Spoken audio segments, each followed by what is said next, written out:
Good day, science enthusiasts! It's a pleasure to be with you in this fun and exciting episode of Science Serial. I'm teacher Mark Kevin G. Santos of San Ricardo National High School under the supervision of our Assistant Principal 2, Minerva C. Puno, and our School Principal 4, Dr. Catalina A. Salum. Before we begin, prepare your module, your notebook, as well as your pen as we dig deeper to the history of the Earth. I know that you are all excited, and for that, since you are ready to learn, come with me and enjoy our exciting journey.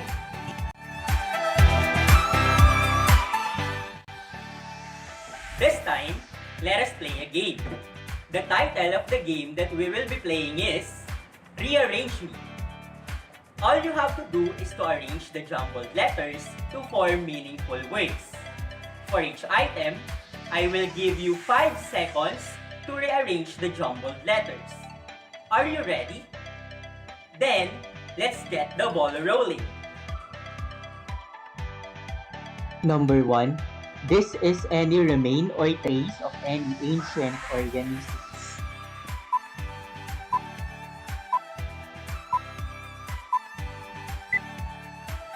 Excellent! The correct answer is fossil. A fossil is a mineralized and preserved remain or trace of animals, plants, and other organisms. Number 2. These are large sheets of flowing ice.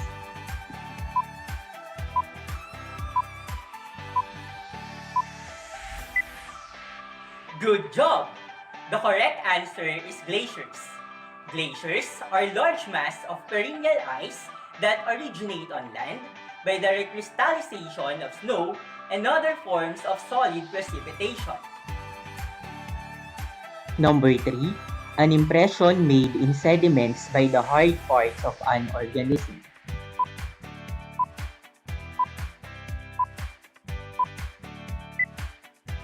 Bravo! The correct answer is mold. A mold is a three-dimensional impression in which the surface contours of an organism is present. Number 4. This is a fossilized tree sap.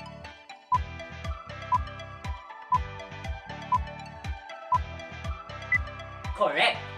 The answer in number 4 is amber. Amber is a hard, translucent, and brownish-yellow fossil resin used in making jewelry. Number 5. A scientist who studies Earth's past life forms.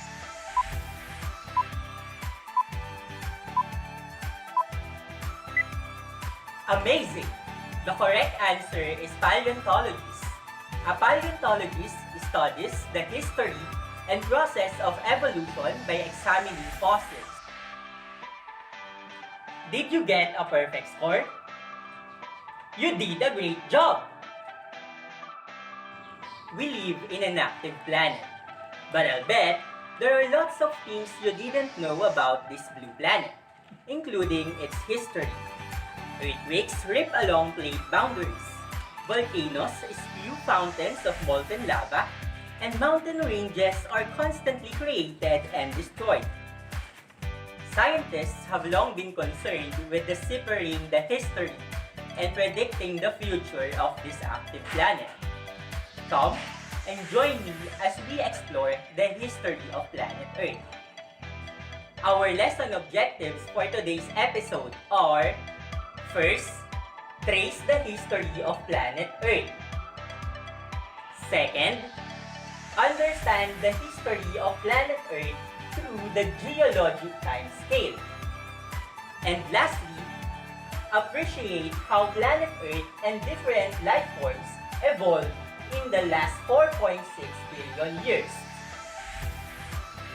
In order for us to trace the history of our planet, it is a must for us to have a background of the geologic time scale. The geologic time scale is a system of chronological measurement that relates stratigraphy of time. It is used by scientists to describe the timing and relationship between events that have occurred throughout the Earth's history into a series of time intervals. It's like the series of events in your life. The geologic timescale divides the history of the Earth into eons. An eon is divided into eras. Meanwhile, an era is divided into period, and a period is further subdivided into epochs.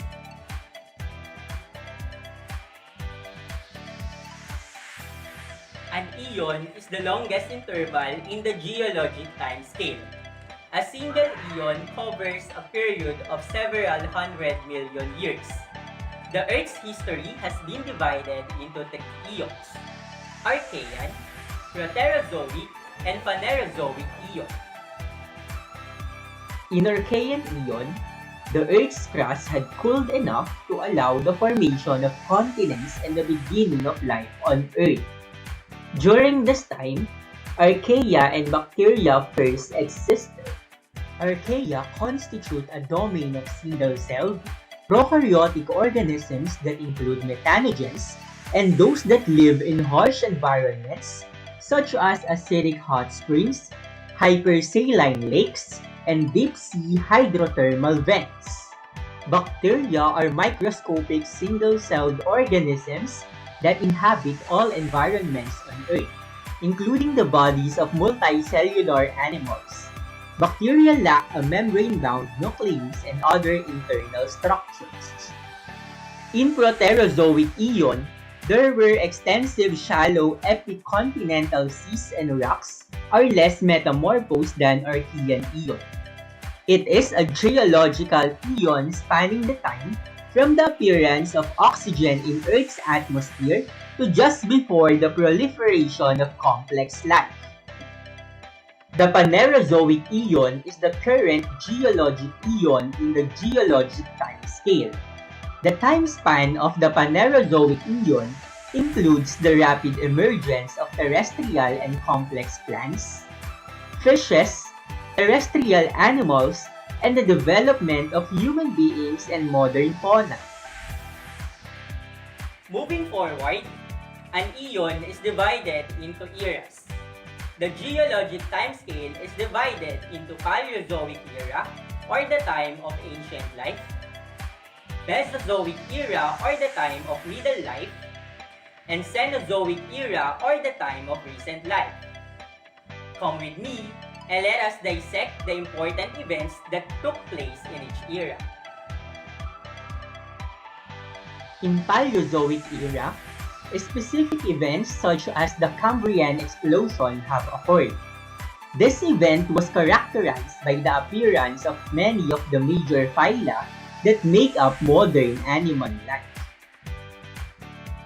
In Mesozoic era, life diversified rapidly and giant reptiles, dinosaurs, and other monstrous beasts roamed the Earth.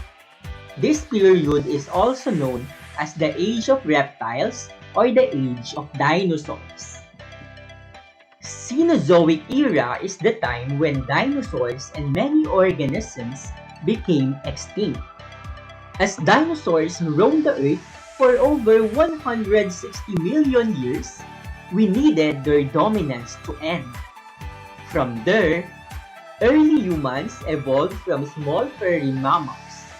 They began walking on two legs, using their free hands, and sharing information in groups.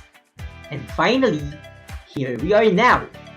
From hominids, humans evolved in the last 4 million years of the Cenozoic era. Each era is further divided into periods.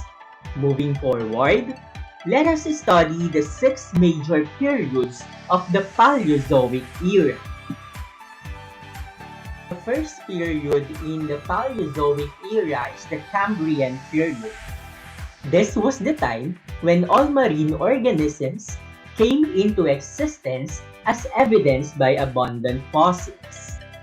The second period in the Paleozoic era is the Ordovician period. This is the period when the earliest appearance of vertebrates and the jawless fish known as Agnatha. The third period in the Paleozoic era is the Silurian period. This period brought the emergence of terrestrial life, and the earliest well-developed organism with circulatory system known as Cooksonia emerged during this time. The fourth period in the Paleozoic era is the Devonian period. Devonian period is also known as the Age of Fishes. Sharks and fishes appeared during this time. Lowland forests of seed ferns and true ferns as well as scale trees also flourished during this time. The fifth period in the Paleozoic era is the Carboniferous period. In this period, warm and moist climate conditions contributed to vegetation and dense swampy forests. It is also in this time when insects under rapid evolution led to such diverse forms. The sixth and last period in the Paleozoic era is the Permian period. In this period, the reptiles were well suited to their environment that they ruled the earth for over 200 million years. The two major groups of reptiles, diapsids and synapsids, dominated this period. Diapsids gave rise to dinosaurs, while synapsids gave rise to mammals. The Mesozoic era is divided into three periods: Triassic, Jurassic, and Cretaceous period. Triassic period saw the rise of reptiles and the first dinosaurs. The Jurassic period was marked by the presence of dinosaurs and the first appearance of birds. The Cretaceous period is known for its iconic dinosaurs such as Triceratops and pterosaurs such as Pteranodon. The Cenozoic era is divided into Paleogene, Neogene, and Quaternary period.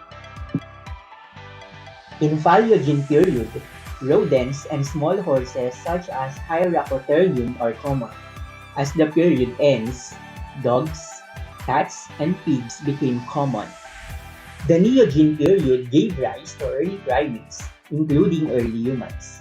Bovids including cattle, sheep, goats, antelopes, and gazelles flourished during this period. In Quaternary period, saber-toothed cats, cave bears, giant bears, and mammoths were prevailing species during this period. That's it for our lesson. This time, let us play another game. The title of our game is Fill Me Up. All you have to do is to complete the crossword puzzle with the terms related to the history of the Earth. Are you ready? Let's begin. Across. Number 2. This is the period when the earliest appearance of vertebrates and jawless fish. Number 3. A system of chronological measurement that relates stratigraphy of time. Number 4. This is also known as the time of ancient life. Number 5. A period known as the Age of Fishes. Number 6. This gave rise to mammals during the Permian period. Number 8. This is the era when the dinosaurs and many organisms became extinct. Number 10. This gave rise to dinosaurs during the Permian period. Dam. Number 1. A period when warm and moist climate conditions contributed to lush vegetations and dense swampy forests. Number 7. The subdivision of eons. And number 9. The largest interval of the geologic time scale.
The correct answers are the following. For across, number 2, Ordovician period. Number 3, Geologic time scale. Number 4, Paleozoic era. Number 5, Devonian period. Number 6, Synapsid. Number 8, Cenozoic era. And for number 10, Diapsid. For down, number 1, Carboniferous period. For number 7, we have era. And for number 9, the correct answer is Eon. Great! It seems that you really learned from our lesson. This time, let us again test your knowledge by choosing the letter of the correct answer in each of the questions. Are you ready? Let's proceed. What is the largest main unit of the geologic time scale? A. Eon. B. Era. C. Epoch. Or D. Period.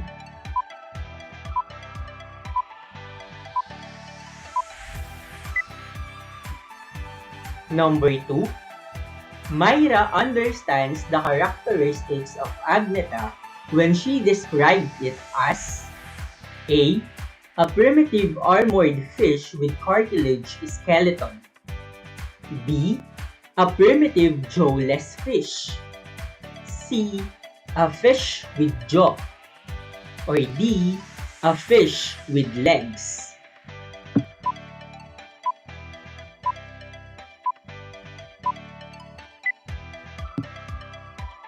Number 3. How old do scientists believe the Earth is? A. 4,000 years old.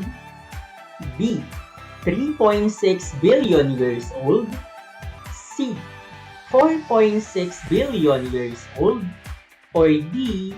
6.6 million years old.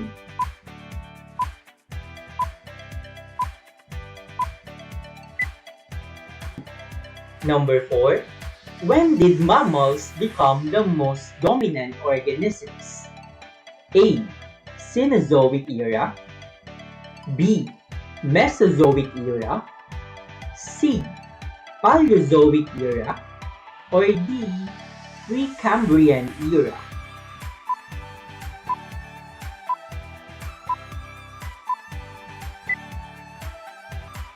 Number 5. Jose is a grade 11 student and asked to arrange the correct order of the geologic time scale from longest to shortest. Which of the following order is correct? Letter A, era, eon, period, and epoch. Letter B, eon, era, period, and epoch. Letter C, epoch, period, era, and eon. Or letter D, eon, era, epoch, and period.